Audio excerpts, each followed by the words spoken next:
Эми акыркы күндө ушундайлар өтө көбөйүп кетти да. Жин менен ооругандарчы. Bunun баардыгы таквасыздыктан туугандар. Аракет кылыш керек.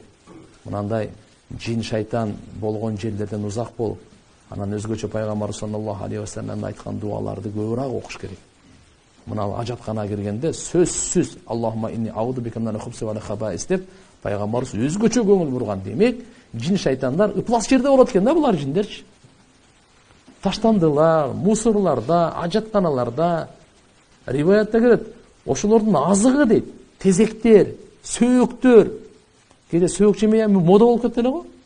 Кой жиндердин талашпай эле койгула. Ошон үчүн пайгамбарыбыз айткан, ажаткана кирип атканыңарда пана тилеп киргиле. Алладан сактанууну сурап киргиле. Эмне деп? Жиндердин эркектеринен жана жиндердин ургачыларынан сактагын.